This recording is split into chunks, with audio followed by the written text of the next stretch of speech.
Bem, então para a gente fechar aqui a nossa introdução, depois da gente ter visto o conceito de função de transferência, né, e da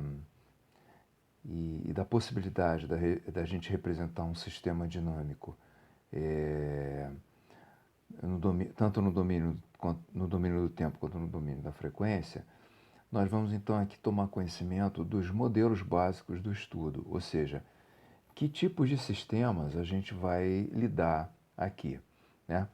Bom, nós estamos fazendo um curso de engenharia mecânica, então, assim, o que são sistemas mecânicos dinâmicos para a gente? São sistemas que têm um movimento cíclico, né? Assim, quando a gente fala de dinâmica, né? Dinâmica, a gente fala, né? É, em movimento, né? Em movimento com variação de velocidade, né? Com variação de velocidade, né? Então, e aí, o que que acontece? Velocidade é a variação do deslocamento no tempo, né? Então, a variável tempo, ela está intimamente ligada com o conceito de dinâmica, né? Com o conceito de dinâmica.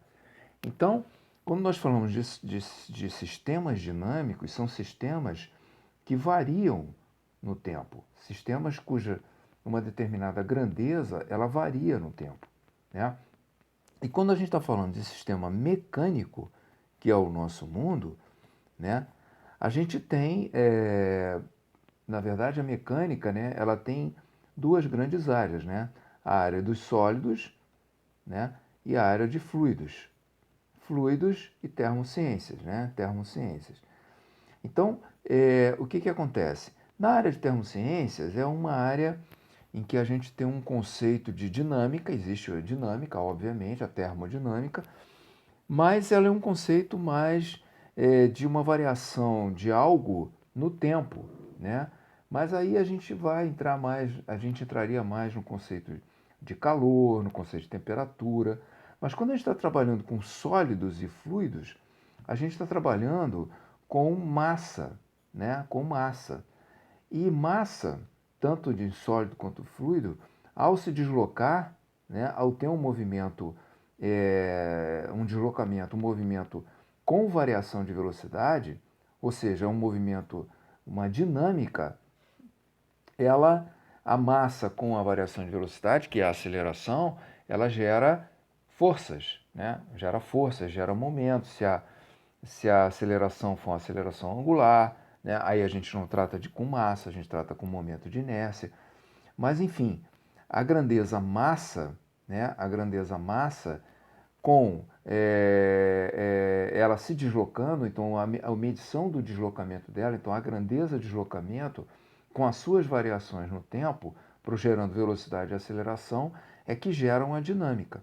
Então, no caso da dinâmica mais relevante para a engenharia mecânica, é a dinâmica cíclica, né? É a dinâmica cíclica. Ou seja, é a dinâmica em que a variação de posição, a variação de velocidade, ela se dá de forma é, cíclica, né? Ela tem uma forma cíclica e que a gente chama então uma forma vibratória, vibratória, certo? Uma forma vibratória. Então, o sistema mecânico dinâmico, para nós, é um sistema vibratório, certo? E pode ser um sistema, pode não ser um sistema vibratório também, né? Mas aqui a gente vai focar no sistema vibratório, por quê?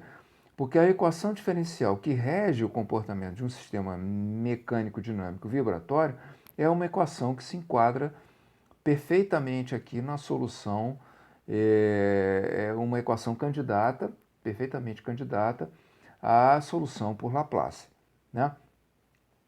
Bom, é, o segundo tipo de sistema que a gente vai ver, que a gente vai ter o contato, é o sistema elétrico simples, né? O que é um sistema elétrico simples? Um circuito em série, né? Então nós falamos aqui de sistemas mecânicos vibratórios, né? Onde dinâmicos vibratórios, o somatório de forças e o somatório de momentos é diferente de zero, Portanto, a gente tem a, a aceleração, a variação de velocidade, linear ou angular, e agora a gente também aproveita para fazer o contato com sistemas elétricos simples, que são circuitos em série, né? Por quê? Porque é muito importante para nós mecânicos termos também essa noção da equivalência de um sistema elétrico, de um sistema mecânico com um sistema elétrico. Então é isso que a gente vai ver agora.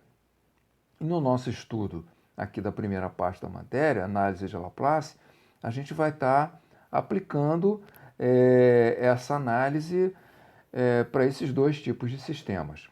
Agora, obviamente, a gente está num curso de engenharia mecânica e que mais adiante, na matéria que vem depois de métodos matemáticos, que é vibrações, a gente vai aprofundar nas questões físicas de um sistema mecânico vibratório. Aqui a gente vai receber a equação pronta e vai trabalhar com a solução da equação pronta. Lá em vibrações a gente não vai receber a equação pronta. A gente vai desenvolver a equação, entender a física do problema e depois a gente vai resolver a equação. Só que lá as equações elas vão ser as mesmas, porém os problemas em si eles vão ser mais simples do ponto de vista matemático do que aqui. Então lá nós vamos nos aprofundar na física, enquanto que aqui a gente vai se aprofundar na matemática. Tá? Então um sistema mecânico, que a gente representa pela sigla MCK, é M de massa, né? M de massa. O C é do coeficiente de amortecimento, né? E o K, né? O K da constante, do coeficiente de rigidez. Tá? Então essas letras, a M obviamente que está ligada à massa, mas o C e o K são letras que foram escolhidas, né?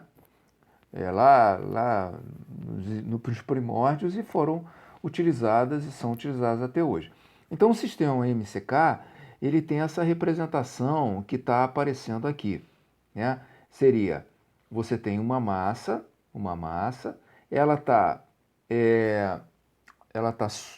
ela tá, suspensa, né, por uma mola de constante K, né, e por um outro elemento chamado amortecedor, que tem essa simbologia aqui, que possui a constante C de amortecimento. Então, e aqui nós temos uma superfície rígida. Então, esse sistema, né, ele vai ser colocado para se movimentar, e quando ele é montado, a gente estabelece aqui uma referência, né? Uma referência. E a partir dessa referência, a gente vai contar então o movimento dele, certo? Que seria aqui a gente coloca uma indicação da coordenada, então a gente vai chamar essa coordenada de y, a gente vai dizer que o sentido positivo dela é para baixo, tá certo? Isso é por uma conveniência, que eu não vou entrar em detalhe agora, mas quando a gente tem um problema assim na vertical, o sentido positivo da coordenada é de cima para baixo. E a partir dessa posição, a gente vai então contar dessa posição de equilíbrio, a gente vai contar a variação da posição da massa no tempo, tá certo? Então, a partir da segunda lei, somatório de forças igual a massa vezes a aceleração, onde se o deslocamento é y de t, a primeira derivada vai ser o y de t, que poderia ser o y', mas quando a gente está tratando de derivadas no tempo, né, de y dt, a gente usa então o y ponto, a gente coloca um ponto, que é velocidade. Né? E quando a gente está tratando, quando a gente faz a segunda derivada, né, o d2y dt2, a gente tem o y, dois pontos, que é a aceleração. Então, quando a gente usa a segunda lei e indica as forças, a gente vai ter a massa vezes a aceleração, ou seja, deixa eu puxar aqui, o m, y, dois pontos, né? A gente vai ter somatório das forças igual a m, y, dois pontos, então eu vou colocar aqui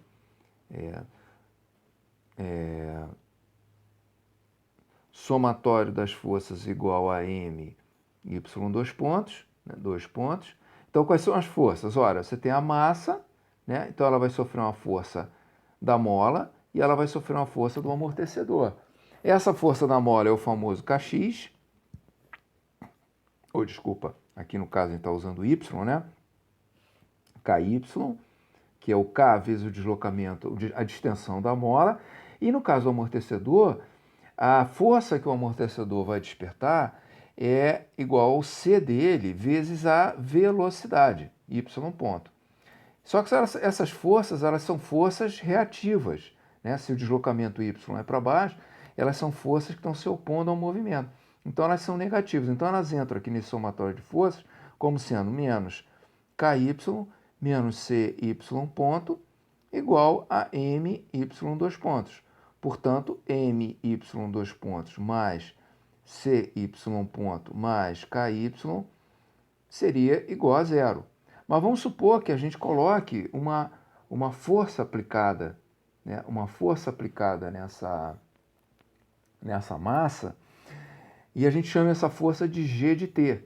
Né? O G não é a força da gravidade. O G aqui é a letra que está sendo usada, porque lá há pouco tempo a gente usou a letra G para o lado direito da equação diferencial sem estar atrelando ela a nenhum problema físico. Então, supondo que existe uma força externa atuando, então não seria aqui igual a zero, né? Seria igual a essa força G de T. Né? Então, eu teria, por exemplo, uma força para baixo, G de T, que ela seria positiva. Então, ela entraria aqui nessa equação como sendo mais G de T, né? Porque ela é para baixo, enquanto essas duas são reativas para cima. Então, quando eu levo as duas para o lado de lá, eu fico com isso aqui, ok? Então, a equação, então, passa, minha EDO é essa daqui, isso aqui, então, Y é deslocamento em metros, e isso aqui é força em Newton, ok? Aqui a força está indicada para cima, tá certo? Mas tanto faz. Na verdade, se ela está indicada para cima e a gente for fazer, então, o diagrama de corpo livre, essas duas forças aqui da mola, da massa e da mola e do amortecedor estariam indicadas para baixo, mas no final das contas elas têm sentidos opostos e a equação ficaria dessa forma aí. Passando para o sistema elétrico, a gente chama de um circuito RLC, que é um assunto que vocês já tomaram contato também lá em física, né? Em física 3, né? Que a gente vê eletricidade, que é um circuito que tem um resistor, tem um indutor e tem um capacitor. Então, o circuito está indicado aqui, eu tenho aqui o resistor, né? Eu tenho aqui o capacitor e eu tenho aqui o indutor, a bobina. Né? E eu tenho aqui uma fonte de tensão, E de T, e eu tenho aqui a indicação da corrente. Então eu sei que quando eu ligo essa fonte, a corrente circula, né? Ela circula nesse circuito, passando pelos três elementos do circuito. E a gente, o que vai haver aqui? Vai haver uma queda de tensão em cada um. Então, se a gente medir a tensão na entrada e na saída, né, de cada elemento desse aí, a gente tem a tensão a gente tem a tensão no indutor, a gente tem a tensão no resistor e a tensão no capacitor. Então, a tensão no resistor é o famoso RI, né? A tensão no resistor é o RI. Bom, o que é I? Né? I, muito cuidado com esse ponto aqui, que esse ponto aqui não é a derivada de I no tempo, tá? I é o pontinho da letra I. Mas o que é o I? O I é o quê? É a variação da carga no tempo, né? Então a gente tem a carga elétrica fluindo, a rigor o que a gente tem é a carga elétrica fluindo no tempo quando a gente aplica uma tensão que é de T, tá? Então se eu aplico uma tensão, uma diferença de potencial E de T em volts, né? Eu vou o que vai acontecer aqui? Eu vou ter eu vou ter cargas elétricas correndo nesse fio aí, nesse circuito, né? e passando por esses elementos. Só que a variação da carga... Então, a minha grandeza primária é a carga elétrica. Só que a variação da carga no tempo, o fluxo de carga, é igual à corrente. E a corrente ela é uma grandeza muito mais útil, né? Muito mais aplicada do que a carga. Mas a raiz de tudo é a carga. Então, a carga, a corrente é a dQ/dt, é a variação da carga no tempo. Então, aplica uma tensão, uma diferença de potencial em volt, a carga flui no tempo. Já que a corrente, a tensão é variável no tempo, então ela vai provocar uma variação de carga no tempo. Mas a variação da carga no tempo, na verdade, é a corrente. Então, o E de T, ele vai provocar um I de T, certo? Beleza. Aí, como é que fica? Da mesma maneira que a gente viu, a gente tem lá a massa, né? Tem a força da mola, tem a força do amortecedor, né? Então eu vou chamar isso aqui de FK, força da mola, e aqui ó, a força do amortecedor. Então eu falei que a força da mola é o quê? É o KY. A minha grandeza primária é o Y, que é o deslocamento. E a minha força do amortecedor é o C do amortecedor vezes o Y ponto, o dy dt. Então já é o que? A primeira derivada do Y. Né? Então quando eu levo isso para... E tenho a força de inércia, que é a massa vezes Y dois pontos. Né? Então eu tenho os três termos aqui da minha equação. Quando eu faço o circuito, eu vou ter que, no resistor, a tensão, né, no resistor vai ser RI, o famoso RI. Mas o que é I? I é igual a dQ/dt. Então eu tenho R, que ponto, né? R, que ponto.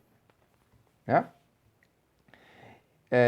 No capacitor, eu tenho 1 sobre C, 1 sobre a capacitância, vezes Q.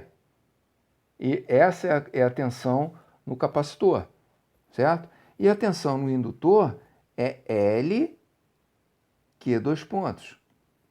L, Q dois pontos. Então, assim, a gente aqui começa a fazer a analogia. Qual é a grandeza primária no circuito? Carga. Qual é a grandeza primária no sistema mecânico? Deslocamento. Então, o que é corrente? É derivada primeira da carga. Então, o que é derivada primeira do deslocamento? Velocidade. Então, velocidade é uma grandeza cujo análoga elétrica o equivalente elétrico é corrente. Certo? E a aceleração? Ora, a aceleração é y dois pontos, que é a derivada da carga. Então, qual é a equivalente elétrica? É a segunda derivada da carga. Mas a segunda derivada da carga é a primeira derivada da corrente. Então, isso aqui também é escrito como sendo dL, di, dt. Né?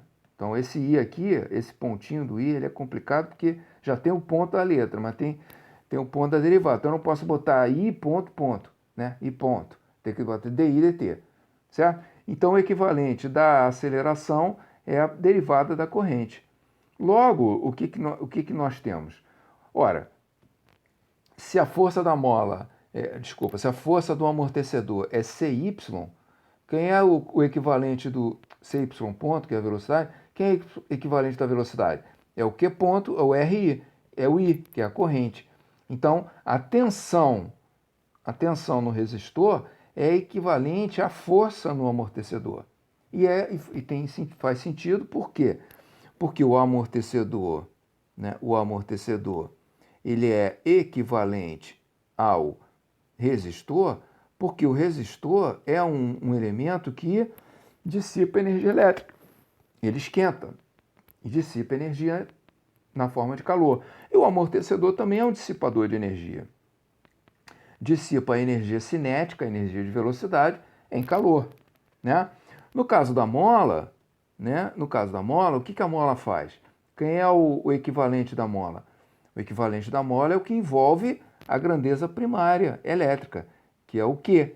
Então, quem é que envolve o Q? É o capacitor. Então, a mola, o equivalente da mola é o capacitor. Né? Agora, uma coisa que é importante notar, né? No caso da mola, a gente fala então que a força na mola é Ky. Só que a tensão no capacitor é 1 sobre C Q, né? Aqui é Y, né? E aqui é Q. Só que aqui está o inverso, né? Aqui está 1 sobre C, 1 sobre a capacitância, enquanto que aqui está direto o K. Por quê? Porque quando a gente pensa nisso, em mecânica, a gente pensa nisso aqui, isso aqui é rigidez.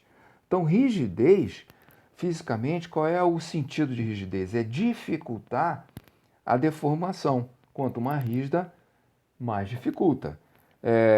Se a gente pensar no inverso da rigidez, seria 1 sobre K, seria a elasticidade. Aí, o que seria a elasticidade? A facilidade de deformar uma mola. Então, quando a gente pensa num capacitor, né, por que a gente está invertendo aqui? Porque esse C é a capacitância, né, é a grandeza, né, é a constante, né, é a característica do capacitor. Então, quanto maior a capacitância, mais ele admite carga. Então, agora, quanto menor a capacitância, menos ele admite carga. Então, o que acontece? A capacitância, na verdade, o equivalente dela é a flexibilidade da mola. Enquanto que o inverso da capacitância é o análogo ao inverso da elasticidade, que em mecânica tem o nome rigidez. Então, por isso que enquanto que aqui na força da mola é Ky, na força do capacitor, que é a força, na tensão do capacitor, que é a equivalência, nós temos 1 sobre C, ok? E no caso da bobina, né, do indutor, no caso do indutor, desculpa, aqui a gente coloca o mecânico, a gente tem a massa. Então, qual vai ser o equivalente elétrico? Vai ser o indutor, né? Que é enquanto aqui é M, Y, 2 pontos, aqui é L, Q, 2 pontos. Então, você vê que aqui, olhando para cá, qual é a propriedade equivalente elétrica? É a indutância. O L é a indutância. O indutor é o elemento. E aqui a massa, né? Então, a gente tem o elemento de massa, mas isso aqui, na realidade, é o corpo, né? Isso aqui é o corpo. Isso aqui é melhor a gente enxergar como sendo o corpo. Então, você tem o corpo, né? Volume e massa, com equivalência com indutor. E a indutância, equivalência com a massa ou a inércia, né? Então, a indutância de um circuito, ela é a inércia de um circuito. Então, uma bobina, né?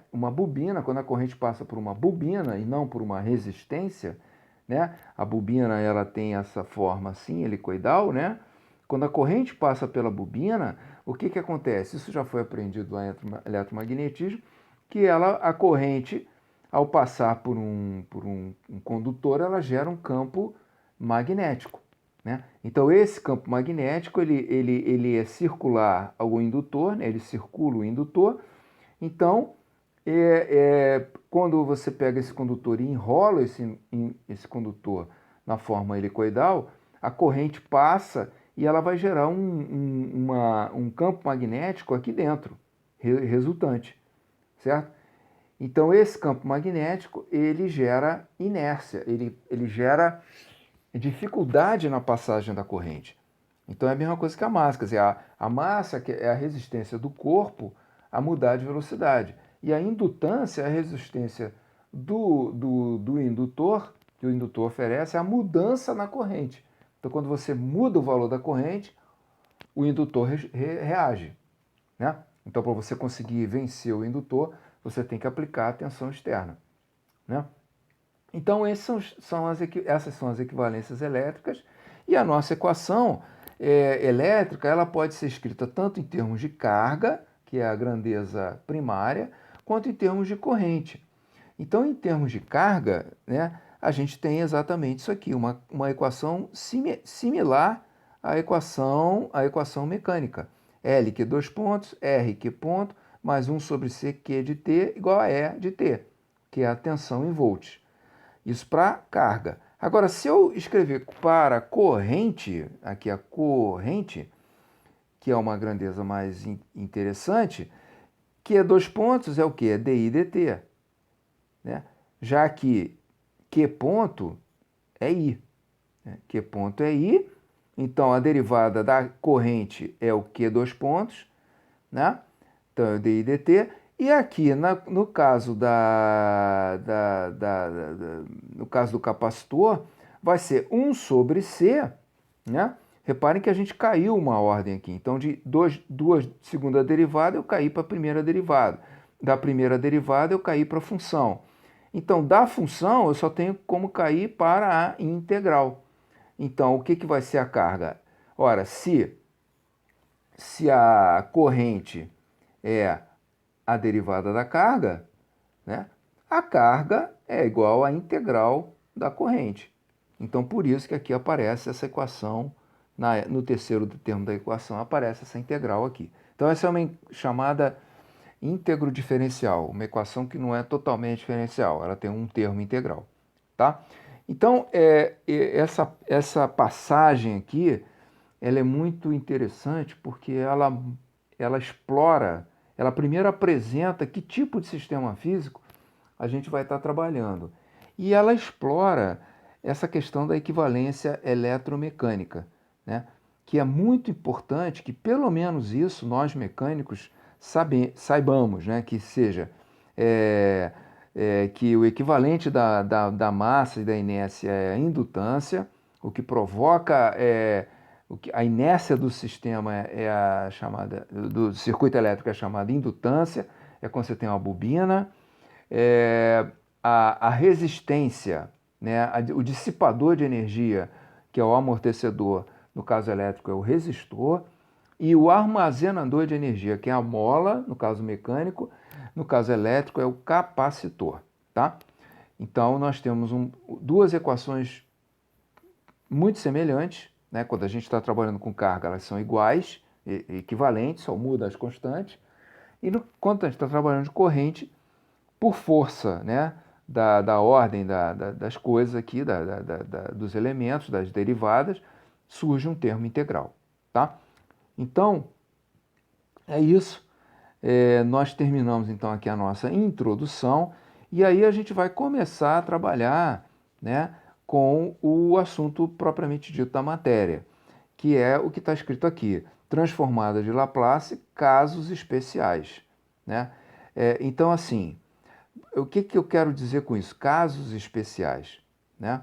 Casos especiais é pelo seguinte, porque quando vocês viram a transformada de Laplace lá no cálculo, para resolver equações diferenciais, vocês viram a transformada de Laplace, né? A transformada de Laplace no meio de um pacote de métodos. A transformada de Laplace era mais um. Então vocês aprenderam a usar a transformada de Laplace, né? Só que quando a gente tem uma equação diferencial, a gente explorou bastante isso aqui na introdução, que isso aqui é um modelo, né? Isso aqui é um modelo matemático, né? Mas para nós engenheiros e para todos os outros profissionais das outras áreas, fora a matemática, né? Porque a matemática ela faz sentido os matemáticos se bastarem, se contentarem com uma equação por ser uma equação, sem necessariamente estar atrelado a um sistema físico, todos os outros profissionais usam a matemática para equacionar seus problemas físicos, econômicos, biológicos, químicos, ambientais, sociais, etc. Então, a matemática entra em todas as áreas como uma ferramenta de previsão, né? Uma ferramenta de previsão. Porque todo mundo quer fazer previsão, todos os profissionais querem fazer previsões, inclusive os engenheiros, né? Para fazer os seus projetos, previsões de comportamento. Então, na verdade, tudo se resume a previsões comportamentais, seja comportamento de máquinas, seja comportamento de economia, seja comportamento de célula, seja comportamento de sociedade, o que for. O negócio é previsão de comportamento. Então, a matemática, ela entra para fornecer isso daqui. Só que para que a gente tenha a previsão, e para a gente usa a matemática de que maneira? A gente usa a matemática criando um modelo matemático do problema que a gente está trabalhando, né? E o que é um modelo matemático? Um modelo matemático é uma equação. O que é uma equação? É uma expressão matemática que tem um sinal de igual no meio.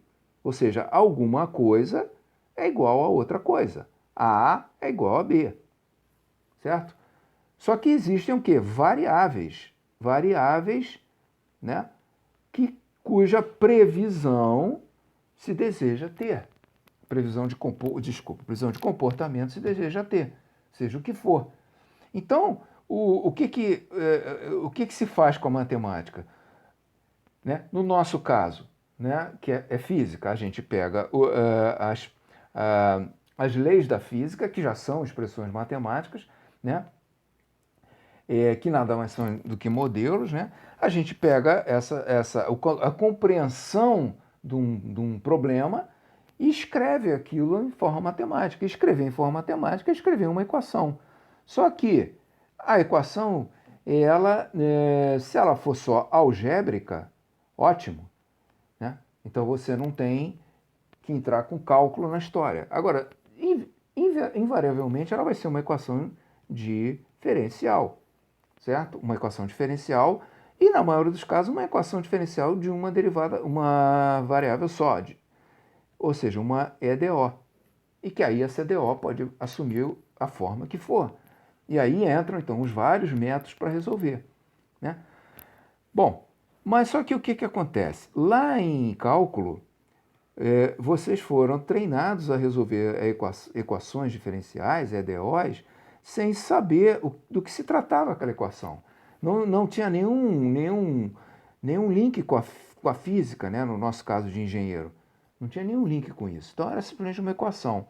Só que aqui a gente está dando esse reforço de matemática justamente para aumentar a nossa capacidade de modelar matematicamente, de prever comportamentos.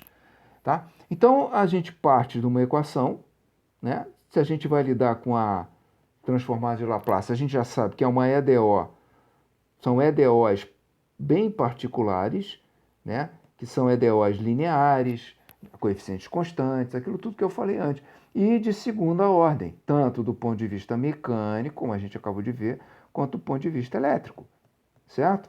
Por quê? Porque é o tipo de equação que é usada em 90% dos casos de engenharia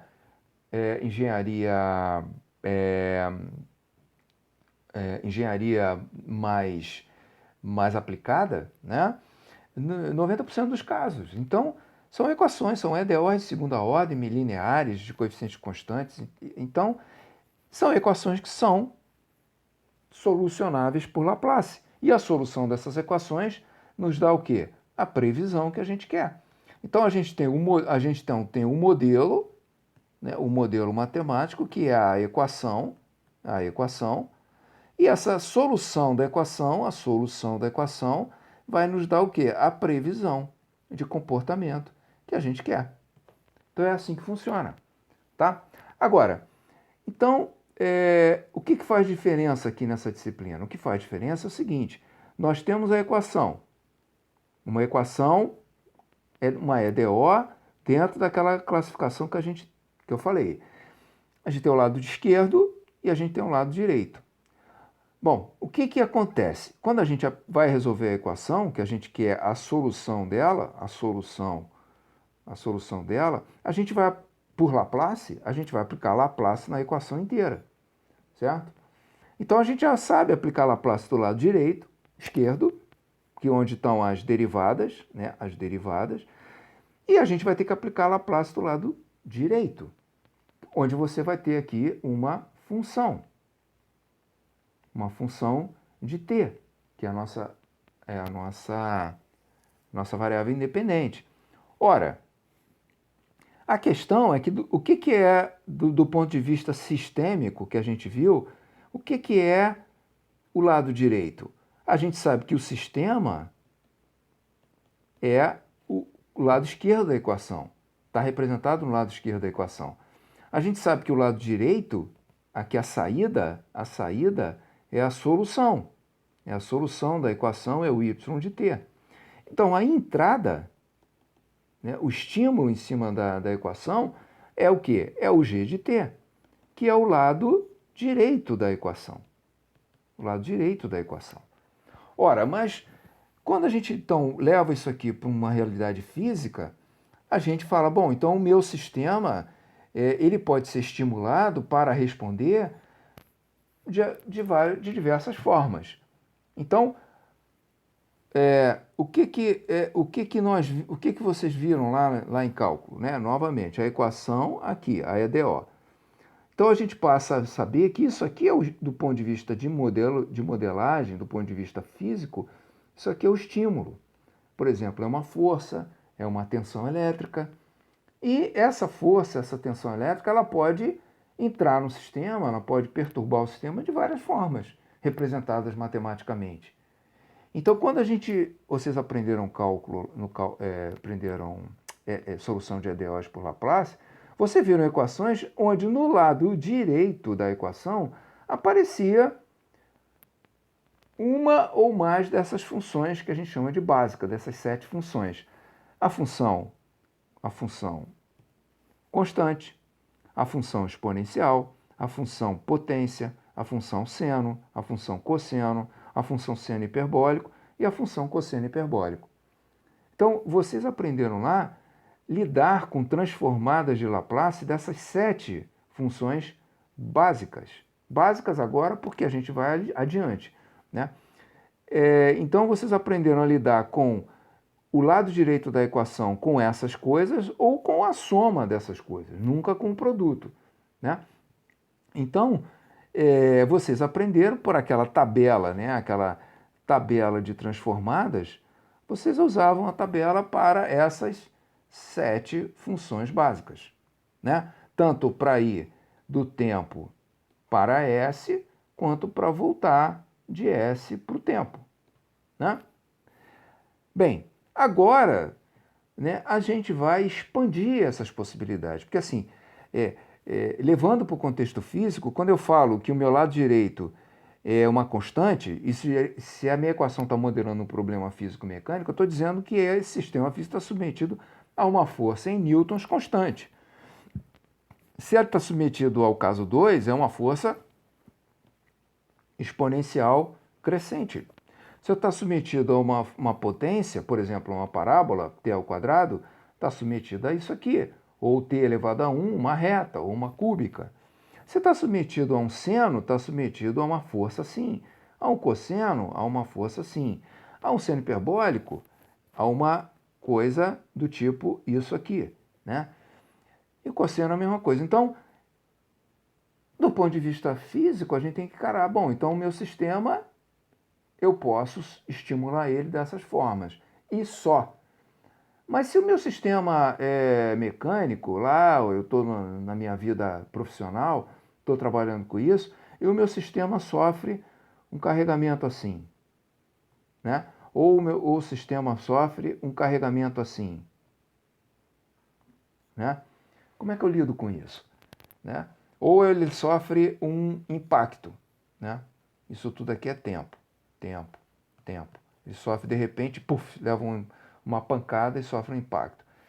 Como é que eu vou escrever o lado direito do meu modelo, né? Como é que eu vou pegar aqui o meu modelo, a minha equação, e vou trabalhar com esse lado direito aqui? Como é que eu vou aplicar Laplace nesse lado direito se eu tiver uma coisa dessa, ou dessa, ou dessa?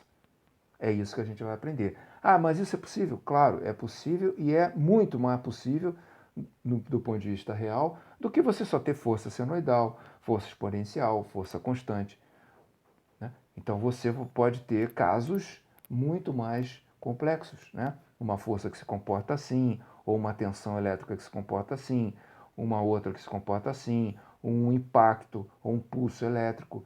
Então, para você resolver a equação e obter a previsão da resposta, né, do sistema àquele tipo de carga mais genérica, ou em outras palavras, a solução da equação, você tem que saber o que?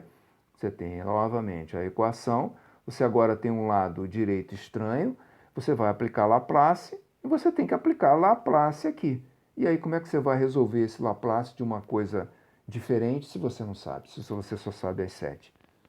Entendeu? Então é aí que a matemática, aí que tem que ficar claro o que nós estamos fazendo aqui com essa matemática. Nós estamos expandindo nossos horizontes de conhecimento matemático para ter mais musculatura para trabalhar com os problemas físicos do nosso curso, do nosso universo de engenharia mecânica. Certo? Então, o que a gente vai ver aqui? A gente vai ver mais 6 casos que a gente vai chamar de especiais, que vão se complementar a esses 7 que estão aqui. Só que esses 6 não significa que eu vou ter 13, significa que eu vou ter infinitos, porque esses novos 6 aqui, eles abrem infinitas possibilidades. Então você passa a ter um horizonte infinito de possibilidades de, de modelagem matemática dos seus problemas de engenharia. Tá? Então, para terminar, só vou falar dos 6 aqui. A primeira seria, por exemplo, o produto de uma função qualquer por uma exponencial, que é diferente disso aqui, a exponencial sozinha. O produto de uma função qualquer no tempo por uma potência, que é diferente disso aqui, que é a potência sozinha.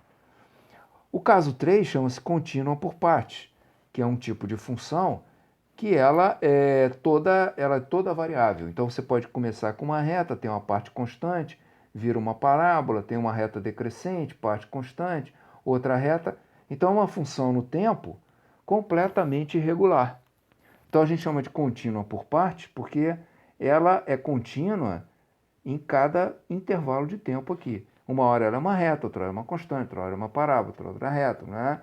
Então, ela se chama contínua por parte, que cada parte dessa aqui, em cada parte dessa aqui ela tem uma continuidade, mas no todo ela não tem uma continuidade. Então você pode ter por exemplo, no caso mecânico, você pode ter um sistema sendo perturbado por uma força, um sistema vibratório, um sistema mecânico, por uma força que se comporte assim no tempo, né? O quarto caso é quando você tem do lado direito uma integral, né? Como resolver se a tua força, se a tua função, ela é representada por uma integral. Repare que aqui eu estou usando a letra G como sendo a letra padrão para o lado direito. Essa letra F ela apareceu porque ela é uma outra letra, ela está representando uma outra função genérica qualquer que multiplicada pela exponencial ou pela potência ou integrada, nesse caso aqui, ela gera tal g de t que a gente vai botar do lado direito. O quinto caso é a função periódica, né? Lembrando, o que é uma função periódica? É uma função cíclica. O seno e o cosseno são funções periódicas, porém, isso aqui também é uma função periódica, né? Uma forma que a gente chama de uma forma de onda. No caso aqui, uma forma de onda quadrada. Isso também é uma função periódica que não é um seno. Então, como é que, se eu tenho um sistema que está sofrendo um carregamento segundo essa forma de onda quadrada, é o g de t que vai entrar do lado da equação, e como é que eu vou resolver isso? Como é que eu vou aplicar Laplace nisso? Nós vamos aprender. E o último caso, o sexto, é o g de t impulsivo. Né? O que é o g de t impulsivo? Ora, o próprio nome está dizendo. É uma força, né, que ela é subitamente aplicada. Então, vamos dizer, aqui a gente está contando o tempo. Aqui tem a g de t, que representa a força, né, em Newton. O sistema está lá, de repente, num determinado instante, puf, sofre uma pancada. Eu vou fazer assim só para... Sofre uma pancada, vamos dizer, em 5 segundos. Então, eu vou ter que colocar isso aqui do lado direito da equação e vou ter que resolver. Ou seja, eu vou ter que aplicar Laplace nessa coisa aqui. Como é que eu vou fazer isso? Não sei ainda. Vou aprender, tá? Então, são esses 6 casos que nós vamos ver ao longo aí da primeira parte da matéria, tá? Então, nós vamos começar na aula que vem, né, vendo os 3 primeiros casos, porque o primeiro e o segundo caso são rápidos, e o terceiro caso, a continuação por parte, já é mais demorada. Então, na próxima aula, a gente já vai ver esses 3 casos aí, tá? Ok? Então, é isso aí. Até lá.